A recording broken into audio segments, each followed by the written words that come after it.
nasa Amerika si Ang Pangulo. Pangulong Bongbong. Oo. Pag uwi niya ng Pilipinas, meron siyang dalang pasalubong. Ba dapat lang? Yes. Para kanino? Para sa mamamayang Pilipino. Kala ko pa naman para sa atin. Mahal na Pangulo. Baka malimutan nyo kami ni Nelson, no? Oo.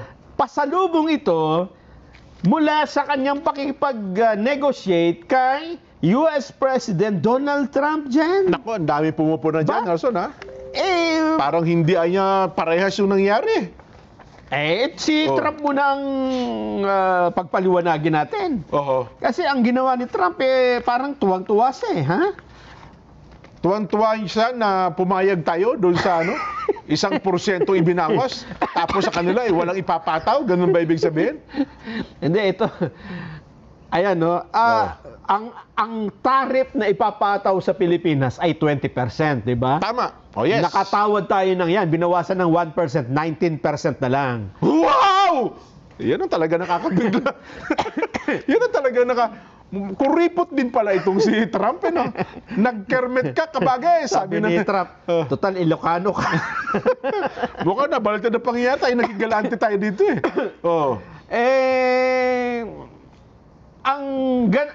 Sabi nga dito, hindi, sabi ni Trump, dapat ang tariff ay, merong tayong reciprocity. Okay. Ibig sabihin pantay tayo. Tama.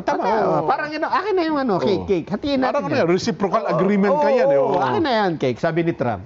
Hati, hating kapitid. Hating kapatid. Alyansa tayo, eh. Yung small brother ka, ako big brother mo, eh. Cake. Yes. Okay, tama naman. Payahiwa na doon, ha? Iniwan ganun, no? Iniwa, 1/4. Ito yung sa'yo. Parehas na parehas. Parehas na parehas. Tatanong mo, bakit naman ang liit nung napunta sa akin? Sa'yo, laki-laki. Hindi, kasi yan, by weight, di ba? Ayun. Mas magaan. Binati sa katawan. Mas magaan ka. Tama yan lang naman. Kailangan mong vitamina, mineral, enerhiya. Ako, mas mabigat ako. Big nga, pag kinain ko Kasi to. yung katawan nga ni Trump, kumpara doon sa katawan ni BBM. Yes. Yan ang sinasabing patas na hatian. Kasi halimbawa, parang hindi patas talaga. natin ng patas na patas. Ikaw, sobra yan sa'yo. Mabubusog ka ng todo. Ako naman, gutom, kulang. Ganon? Kaya hatiin natin ng patas, batay sa kapangailangan natin. Sa'yo, kapiraso, 1%. Akin, buo.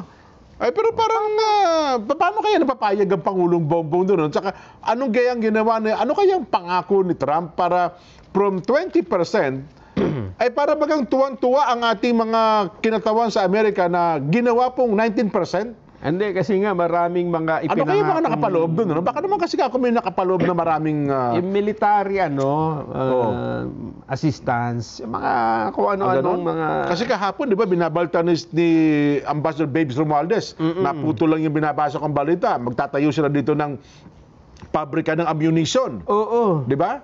Puro gano'n. Pero ang isa pa sa lalo nakapagsiphayo ng aking kalooban, Nelson, yung produkto naman ng US, may papasok sa Pilipinas, zero tariff. Yung sinasabi ko na patas yung hati. Patas na patas ba yun? Sa kanya, isang buo, sa'yo kapiraso. Ganon? Yan ang patas. Pero ito mga kababayan, kidding aside, kung ikukumpara natin sa mga bansa sa Southeast Asia, halimbawa, Vietnam.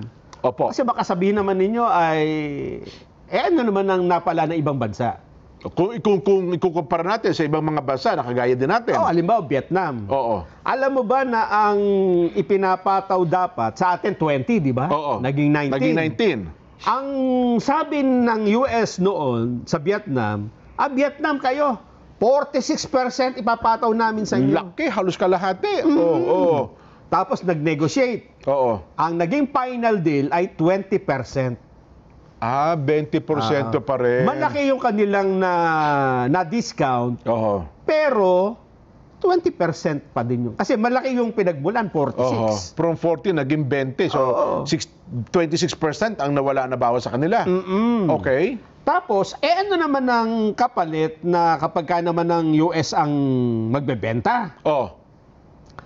Aba, dito po ay ganun din. Zero tariffs on US goods May papasok sa Vietnam. Ipapasok sa Vietnam. Yan ang kung tawagin ay reciprocity. Oh, patas yan. Ayaw ko, hindi tayo ekonomista pero hindi ko maubos maisip kung paano nangyari itong dilubyo sa di ba? Oh. Eto pa. Oh. Ang Vietnam ay may commitment na taasan ang pagbili ng mga produktong US products. Oo. Kasama yan ang energy at yung agricultural goods. Pero yung mga agricultural na yung Vietnam, pinabibili pa sila sa Amerika. Oo. Pero ano bakit mas malaki ang investment kayo ng Amerika sa Vietnam, Nelson, ha? Bukod sa China, puro made in Vietnam na ang mga kalakal. Ang dami ngayon. Sa Indonesia, ganun din dyan. Ganun ba? Sa Indonesia naman, ay ang ginawa ng China, kasi apakahigpit ng Indonesia, di ba? Matatandaan ninyo, pinag-usapan natin dito, ayaw nang magbenta ng Indonesia nung kanilang, yung ginagawang yung baterya. Yung ore. Yes. Kahit sa China, ayaw nila magbenta, di ba? Ayaw na nila. Kasi yan, importante yan. Pag gagawa ka ng, yung electric vehicle sa baterya, di ba? Yes. Dahil sa mga banta ni Donald Trump, ayun, napapayag din ng Indonesia dyan na magbenta tanggalin ng 99% ng tariff barrier sa mga US goods na ipinapasok sa Indonesia at payagan din silang bumili ng mga pangailangan nilang mineral. Nako. Yung kanilang tariff, ang sabi ng Amerika, dyan sa Indonesia dapat yan 32%. Ganun. Nung nag-negotiation, 19% din. So katumbas ng Pilipinas. Kaya... Sumasakit pa rin ng kalooban ko dyan. Hindi, kaya dito, siguro... Hindi ko lang alam, Sige, baka naman kasi may mga nakapaloob pang agreement yun. Siyempre, may Amerika yan di ba? Siguro ang naging problema natin dito ay dapat tumayo ng isa yung ASEAN Association. Kasi kung ako ganyan, bigay mo sa akin ng mga offer na yan ng US. Di sa China na lang ako makikipag-negotiate. Yun ang sinasabi natin, di ba? Anong meron kang US na wala ang China? Di ba? At saka, kung quality yung pag-uusapan, pwede rin. Kung tulad sa market, mukhang mas malaki ang market ng... Kaya nga yung China, nung sa Amerika, nakipagmatigasan din ang China, di ba? Nakita mo yung ginawa ng Canada. Kung kayo, papatawan nyo kami ng produkto, papatawan din namin kayo. Yun ang ginawa ng Canada. Di ba? Aywan ko lang. Siguro sa gasto, siguro sa mga transportation, baka makamura-mura pa tayo, Nelson. Kung makikipag-negotiate tayo sa China. Ang problema kasi sa atin, meron tayo laging isipan na pagka-China, wag yan. Ano yan hindi kalaban natin ngayon. Kumbaga, inaapi tayo yan Ganito, ganyan, etc. Ngayon, hindi ko lang alam kung ito'y parehas sa pananaw nila. Mukhang agrabyado. Hindi lang naman tayo, kundi yung halos lahat ng bansa na katulad natin dito sa Southeast Asia. Yan ang trato ngayon ng US tungkol sa kalakalan. Mayroon nga ata mga leader ng ating bansa na halos nasiphayo din sa pangyayari na yan. Sino yan? Hinahanap ko dito Wala lang nakita ko yan. May mga statement kanina Senador Panfilo Lacson. Si Ping, si JB ata. May mga ganyan. May mga senador. Sabi nila, parang hindi maganda yung nakuha natin sa Amerika. Ako gusto kong malaman kung ano ang yung economic managers ng ating bansa, economic team ng Pangulo. Ayan sabi ni Senador Lacson. 19% versus 0% tariff is definitely not the most fair deal between decades-old friends. Nga naman diba? Yang tayo small brother, tapos ikaw big brother, ganyan gagay mo sa amin. Old friends or allies like the United States and the Philippines, if I may add, it is the worst, it is the worst insult that a host can throw at his guest. Kulang pa ng tiyata, Sabi naman ni Senador Amy Marcos, Si Ivy naman, oo. kailangan ko munang makita at mabasa ang buong kasunduan. Oh. Pero kahit sinong tanungin, eksperto o karaniwang tao, 19% na taripa para sa Pilipinas, Oh. tapos 0 na taripa para sa Amerika, Oh. paano tayo nanalo dyan? Ang tanong, paano tayo pumayag? Oo. Eto pa, sabi naman ni Senador JB Ejercito, Ayan yan, si JB. Oo. masyado tayong dehado.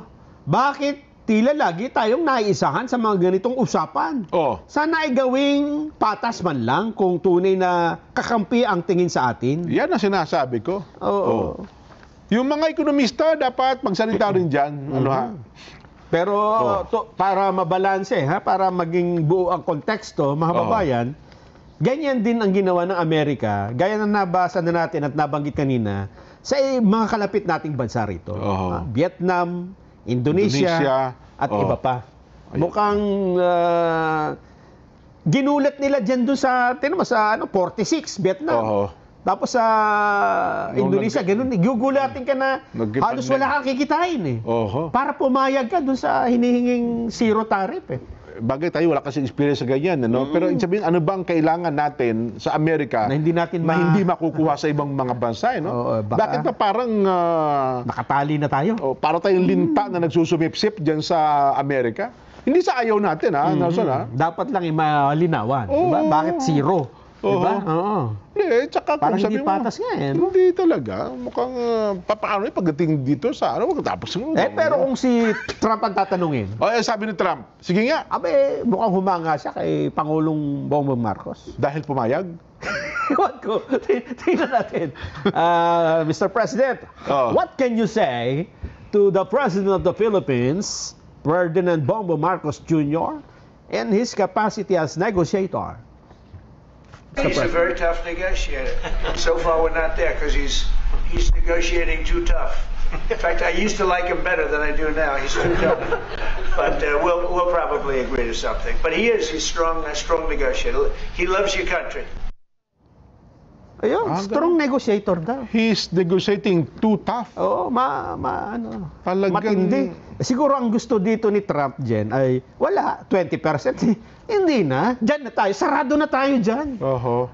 Siguro... So, isa naglubag pa ang loob ni Trump sa 1%? Kahit 1% man lang. O baka napapayag pa nga ng 1%. Dapat wala Ganun ba? Well, siguro... Kasi hindi sasabihin ni Trump na tough negotiator kung mabilis lang siyang pumayag, di ba? Bagay, tama din naman. Sa kanila, yung makatawad ka lang, malaking bagay na yan, no? So, ibig sabihin, yung 1% ayaw pang ibigay dyan. Yun na nga. Di ba? Ayaw pa. Parang ganun ang stand ni Pinahirapan pa ang Pangulo. Tapos, talagang mahal niya ang bansa. Sabi ni Trump. Kasi kahit 1%, di ba? Aabangan ko dyan ang statement ng PCI, Philippine Chamber of Commerce and Industry. Yun hong Makati Business Club. Yan ang mga kilalang business group sa Pilipinas. Mga negosyante. Mga negosyante.